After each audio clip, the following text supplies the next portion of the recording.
এখন সকালে একরকম বক্তব্য দেন তো বিকালে বিপরীত বক্তব্য দেন, কখনো অন্তর্বর্তী সরকারের প্রশংসা করেন, কখনো সমালোচনা করেন, কখনো বিএনপিকে জোটবন্ধু বলেন, কখনো তাদের চাঁদাবাজির সমালোচনা করেন, কখনো নাহিদদের প্রশংসায় ভাসান, আবার কখনো ওদের সরাসরিভাবে সরকারি পদ ছাড়তে বলেন। বর্তমান যে অন্তর্বর্তীকালীন সরকার, এইখানে উপদেষ্টাদের সক্ষমতার ঘাটতি আছে, দক্ষতা অভিজ্ঞতার ঘাটতি আছে। যেখানে একজন উপদেষ্টার নাই, একটা মিনিস্ট্রি চালানোর অভিজ্ঞতার তারে দিয়ে রাখছেন তিনটা, সরকারটা চলবে কিভাবে? ছাত্ররা এনসিপি একটা দল গঠন করেছে, আবার এনসিপির দুজন উপদেষ্টা আছে, তো এনসিপি সরকারের থেকে দল বানাবে, সরকারি সুবিধা নিয়ে দল বানাবে, এটা কি কোনো দল মানবে? এই এনসিপি কে কেন্দ্র করে কিছু নতুন সুবিধাভোগী লোকও তৈরি হয়েছে, যারা আগে কোনোদিন মিছিল মিটিং এ দেখিনি, রাজপথে দেখিনি, এখন তারা সমন্বয়ক, বড় বড় নেতা।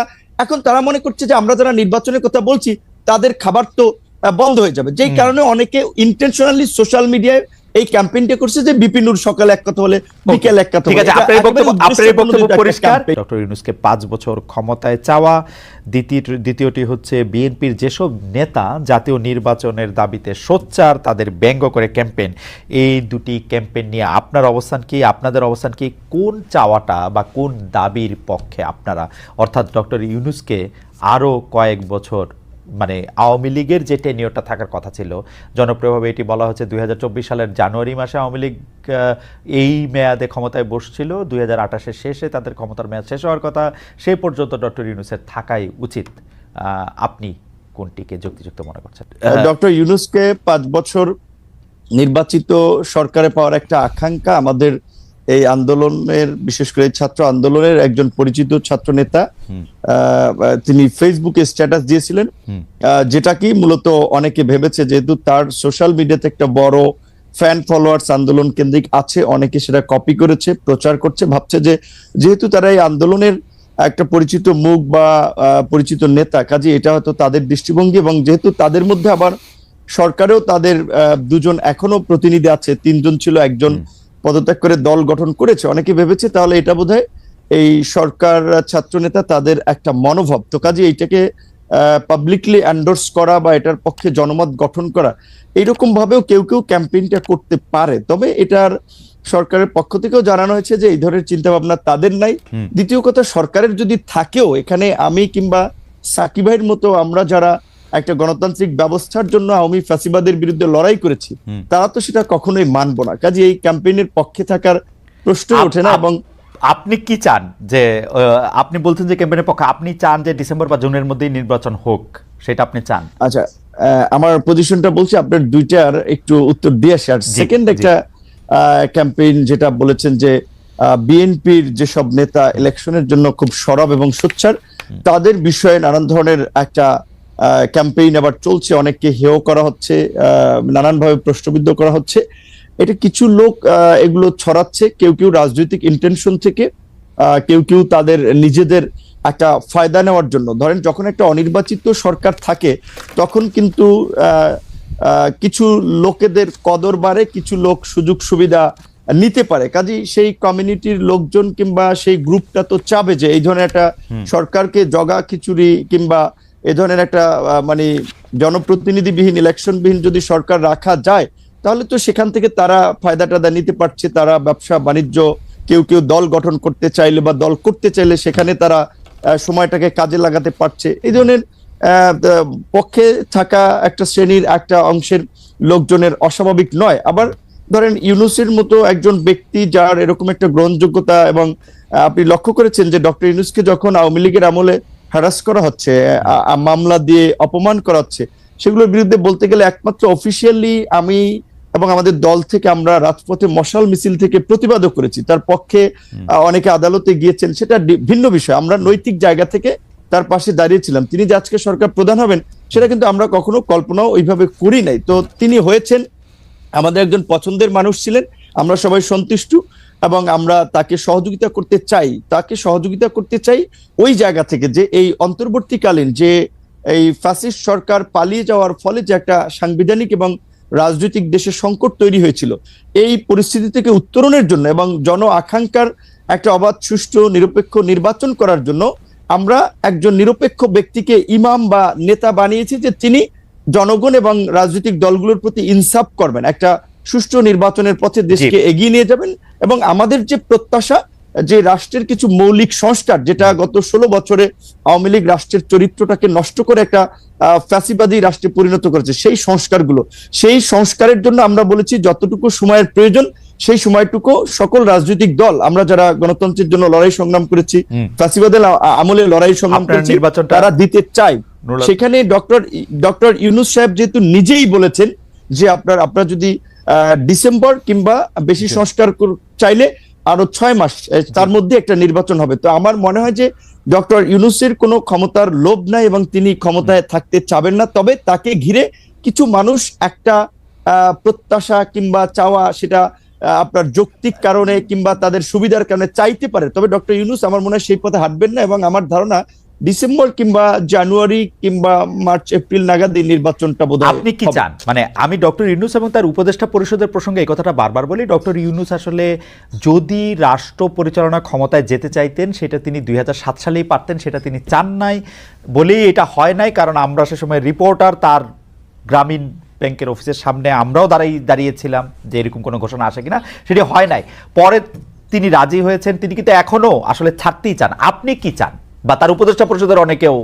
রাইট, এইখানেই আমি একটা কথা বলা দরকার আপনার এই প্রোগ্রামের মাধ্যমে অডিয়েন্সদেরকেও। দেখেন, এখন ডক্টর মোহাম্মদ ইউনূস চাচ্ছেন না, আমরা যতদূর ওটাও জানি, স্বাভাবিকভাবে তিনি একেবারেই ইলেকশন দিয়ে এই বিতর্কের মধ্যে ঢুকবেন না, এবং একটা রাজনৈতিক উত্তরণের জন্য তিনি দ্রুত ইলেকশন দিতে চান। এখন তাহলে ধরেন আমাদের এই আন্দোলনের পরিচিত একজন ছাত্র নেতা, তিনি ছাত্র নেতা হলেও তার একটা দায়িত্বশীল জায়গা আছে। তিনি যখন এই স্ট্যাটাসটি দিলেন, কিংবা আজকে আমি পুরো নিউজ দেখি নাই, হেডলাইনটা দেখেছি যে স্বরাষ্ট্র উপদেষ্টার একটা বক্তব্য হেডলাইন হয়েছে, এরকম বলেছেন যে বাংলাদেশের জনগণ এখন ডক্টর ইউনূসকে 5 বছরের জন্য চায়।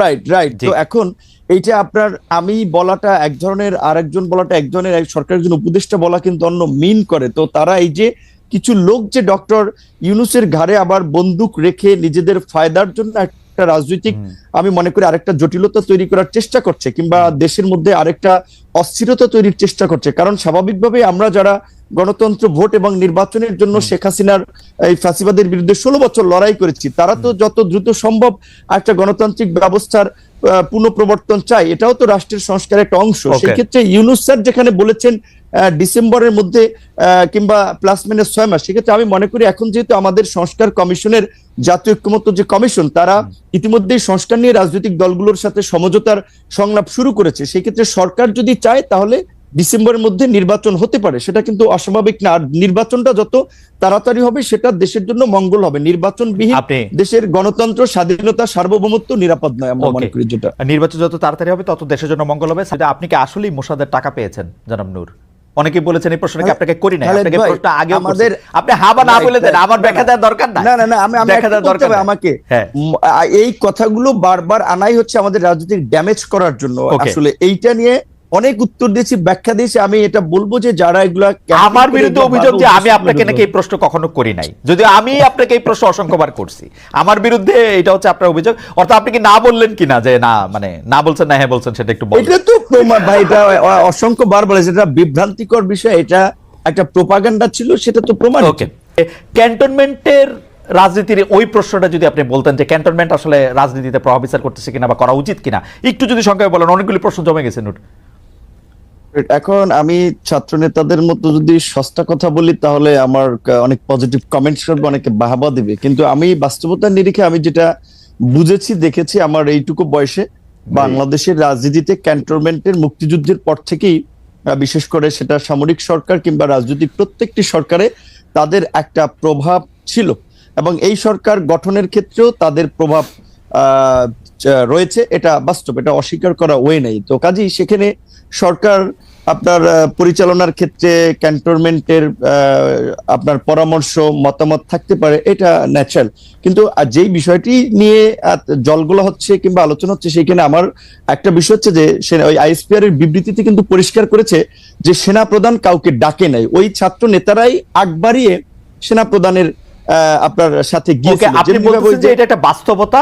এই ব্যাপারে আপনার বক্তব্য আমরা শুনছি। আপনি একটু মজার বক্তব্য শুনেন। আমাদের একজন দর্শক বলেছেন যে মহিউদ্দিন, আপনি 18 সালে বলেছিলেন আমি যদি নূরকে একটি কঠিন প্রশ্ন করি তাহলে আমাকে 100টিরও বেশি গালিগালাজের মুখোমুখি হতে হয়। এখন নূর আপনাকে একটি গালি বা ভণ্ড, যাই হোক ভণ্ড হয়ে গেছে নূর।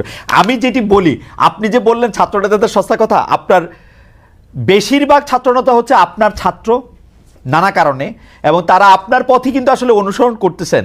আপনি যেই পথ দেখিয়েছিলেন, এখন আপনি সেই পথ থেকে বেরিয়ে আপনি এখন একটি কাঠামোবদ্ধ অবস্থা, সেনাবাহিনী, ক্যান্টনমেন্ট, অনেক বেশি প্রাতিষ্ঠানিক, এরকম একটি জায়গা, একটি মুরব্বীর জায়গা নিচ্ছেন কিনা আপনি? না, মুরব্বীর জায়গা না। বাস্তব কথা হচ্ছে, শুনেন, আমি চাইলে এই সরকার যদি সেনাবাহিনীর সহায়তা ছাড়া রাষ্ট্র পরিচালনা কিংবা সামনে একটা অবাধ সুষ্ঠু নিরপেক্ষ নির্বাচন, এটা সম্ভব নয়। কাজেই শুধু শুধু প্রতিপক্ষ করে তো লাভ নাই। সেনাবাহিনী, পুলিশ বলেন, অন্যান্য প্রতিষ্ঠানগুলো বলেন, তাদের সাথে নিয়ে আলাপ আলোচনা এবং সবাই মিলেই একটা অবাধ সুষ্ঠু নিরপেক্ষ নির্বাচন, এই সংকট এবং সামনের ভবিষ্যৎ, এটা নির্ধারণ করতে হবে। সেখানে ছাত্র, এই দু চারজন ছাত্র যেভাবে সামরিক বাহিনীকে একটা প্রতিপক্ষ বানিয়ে দিয়েছিল, এবং আরো দু চারজন ইউটিউবাররা বাইতুল মোকাররম থেকে ক্যান্টনমেন্ট অভিমুখে যাত্রা করার জন্য একটা উস্কানি দিয়েছিল, এটা যদি হইতো, বাংলাদেশে তো আরেকটা অন্যরকম পরিস্থিতি তৈরি হতো। সাকিব ভাই যেটা বলেছে, সেনাবাহিনী যদি এই আন্দোলনে শেষের দিকে সমর্থন না দিত, তাহলে গৃহযুদ্ধ হতো। আপনি বন্দুকের সামনে যদি সামরিক বাহিনীও যদি বলতো যে আগামী কালকে থেকে তারাও অস্ত্র, আপনারা তাদের সর্বাত্মক প্রস্তুতি নেমে যেত, কি পরিস্থিতি হতো চিন্তা করতে পারতেন? একটা নির্ঘাত গৃহযুদ্ধ। হয়তো আমরা জয়লাভ করতাম, সেটা ভিন্ন বিষয়, কিন্তু এই ব্লাডশেড থেকে রক্ষার জন্য সেনাবাহিনী তো একটা ইতিবাচক ভূমিকা নিয়েছে। যেমনি একটি ভূমিকাটি নিয়েছিল 90 সালে, যেমনি নিয়েছিল 75-এ, যেমনি নিয়েছিল 71-এ। সেই সেনাবাহিনীকে মুখোমুখি করার কোনো আমাদের আছে বলে আমি মনে করি। জনাব, আপনার বক্তব্য পরিষ্কার। আমরা আবারও একটি কমন প্রশ্ন আপনাদের দুজনকে করতে চাই, এবার আপনাকে দিয়ে আমরা শুরু করতে চাই। ডক্টর ইউনূস সরকার প্রধান হিসাবে নরেন্দ্র মোদীর সঙ্গে বৈঠক করেছেন। এটি একটি বড় দিক কিনা বাংলাদেশের জন্য, এটা আসলে কতটা সিগনিফিকেন্ট, এটা নিয়ে একটা বলবেন। এটা এক ধরনের স্বীকৃতি, কেউ কেউ বলছেন। চীনে গিয়ে 7 সিস্টার্স নিয়ে তিনি যে বক্তব্য দিয়েছেন, সমুদ্র সুবিধা নিয়ে তিনি যে কথা বলেছেন, ল্যান্ডলক কান্ট্রি, এগুলিকে আপনারা সুবিধা করেন কিনা? বলা যায় এর প্রভাবে ট্রান্সশিপমেন্ট বাতিল করে দিয়েছে ভারত, এটাও দেখছেন কিনা? আমি জানি যে অনেক বড় প্রশ্ন, অনেক বড় প্রেক্ষাপট, কিন্তু নূর যদি একটু 2 মিনিটে বলতেন। আমরা একই প্রশ্ন সাকিব ভাই। আমি সংক্ষেপে বলবো, যেহেতু আমার একটি প্রোগ্রাম আছে। এটা হচ্ছে ডক্টর ইউনূসের সাথে প্রথমবারের মতো তিনি ক্ষমতা আসার পরে 8 মাসে ভারতের প্রধানমন্ত্রী নরেন্দ্র মোদীর সাথে একটা মিটিং হয়েছে।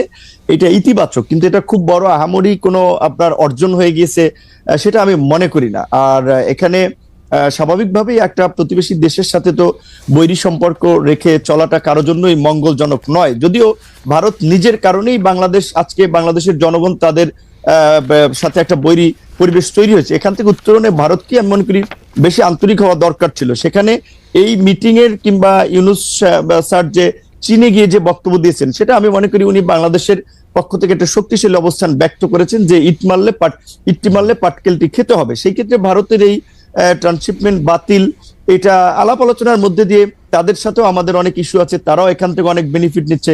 সেখানে ভারত একেবারে আমাদেরকে কোণঠাসা করে ফেলবে সেটাও ভারত পারবে না। তবে আমরা চাই একটা উইন উইন জায়গা থেকে ডিপ্লোমেসিটা ওপেন করার জন্য, একেবারে বন্ধ করতে আমরা চাই না।